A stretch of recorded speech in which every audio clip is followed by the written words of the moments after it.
I love when common sense that's offered by carnivore, keto, and whole food communities is vindicated by scientists.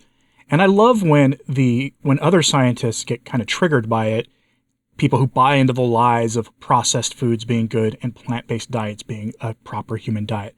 I love watching those guys get upset. It's really quite vindicating, this news that I have for you today. You might have seen this in passing, but if not, we're going to talk about this because this might be my favorite news story in the food world for the last few weeks. Yahoo News does a really, really fun job of giving you just the bullet point key takeaways of something.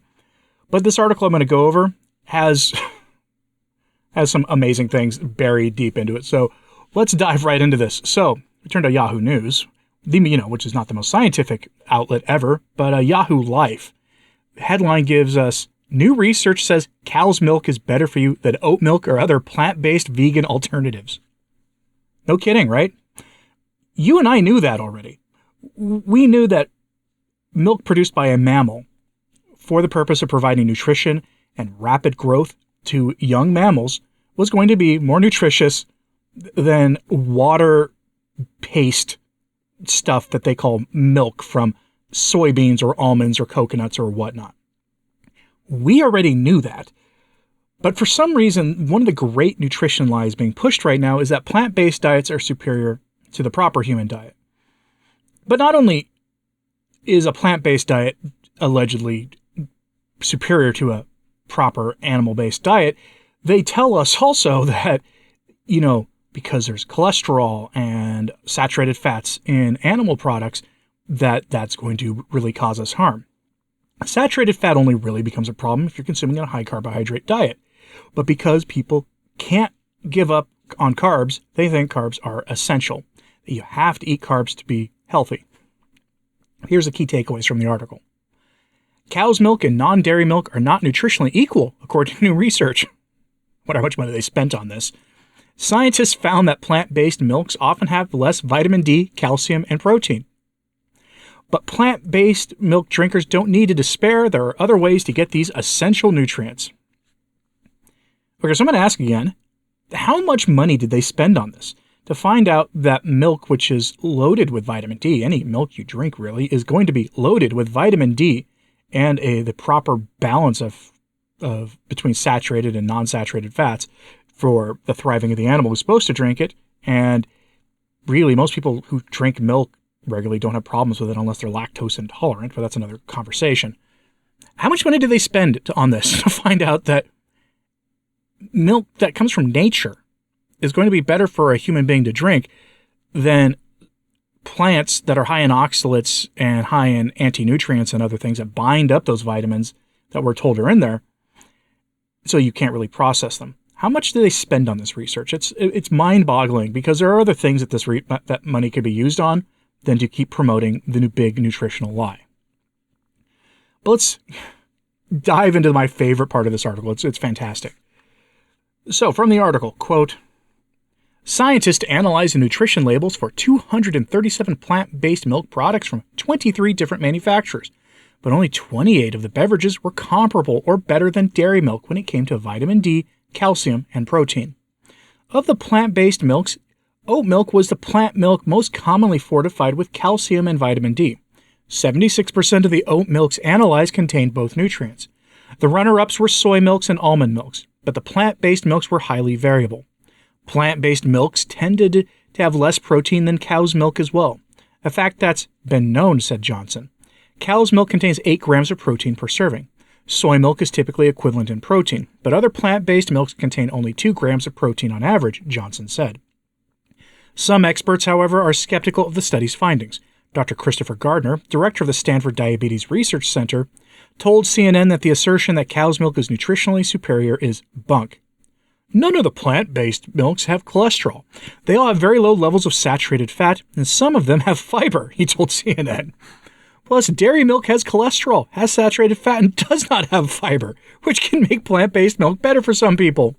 End quote. Daily reminder for those of you who are looking at the carnivore diet and have some hang-ups, including about fiber, you don't need fiber. You don't need it to maintain your regularity. Your regularity will change, but you don't need it to maintain your regularity. You may experience some getting backed up on a carnivore diet initially, but that can happen with any radical change in your diet. Carnivore veterans will tell you tend to go to the bathroom less frequently because your body absorbs almost everything that you consume from animal flesh. There's not much to pass, so you don't pass it as often. Some people go 3-4 days without having to use the bathroom in that way. Is that a bad thing? I don't think so. There's no danger in it. There's no essential nutrients and fiber. So again, his argument here is that saturated fat is bad, which has long since been debunked, and that fiber is important, okay, and that cholesterol is bad. Cholesterol is not bad. Cholesterol is essential for hormonal signaling and cellular function. It's when things get out of balance, out of just like a disordered amount of certain kinds of cholesterol that you start to have problems. But that's usually associated with high fat, high carbohydrate diets, which is the standard American diet. So the takeaway here for you really is, if you want to drink your milk, drink your milk. Enjoy your milk, as long as it fits with your nutritional goals. So if you're not doing a carnivore diet like I, for the same reason that I do, which is weight loss primarily, and muscle building at the gym, which you can do on a carnivore diet, you just need to make sure you get the proper stimulus to those muscles. Then you do it with their proper frequency, and you get enough protein. You can build muscle and you can lose body fat on a carnivore diet, as long as you're not consuming a lot of dairy. I don't consume a lot of dairy because it does stop my weight loss. At least traditionally it does. I may experiment with some small amounts of yogurt for gut health because I gained a lot of weight out of this year, and I don't know why. So I suspect I've got a microbiome problem or something. So I'm going to try a little kefir, or if I can find kefir that is relatively low in carbohydrates, I'm going to consume that, or some relatively clean yogurt that is low in carbohydrates to try to balance that out. But that's basically going to be it. But I'm curious, do you feel vindicated that knowing that mainstream science acknowledges that cow milk is superior, and by extension it'll be goat milk and other things too, that it's superior to highly processed artificial plant milks? Or is this just common sense? This should be common sense. And do you find it as funny as I did that scientist was frankly just flabbergasted and thought it was bunk that the idea that drinking cow's milk was better than plant milk because plant milk has fiber and doesn't have cholesterol or saturated fat? This is, in the past I've talked about a paradigm shifts in science, and this is a classic example of the old thinking in science with that scientist there who was flabbergasted. Because we are now coming into, I suspect, a new nutritional paradigm where people recognize that human beings should have, at the very least, a large amount of animal-based products in our diet instead of large amounts of plant stuff. But we'll see. We'll see how the scientific community goes, given how much gatekeeping and monetary gatekeeping, especially, that goes on there. Let me know what you thought of this study in the comments, please. Hit that subscribe button if you haven't. It does help. Sharing this on social media helps too. I'm Anthony Stine, the Practical Carnivore. Thanks for tuning in.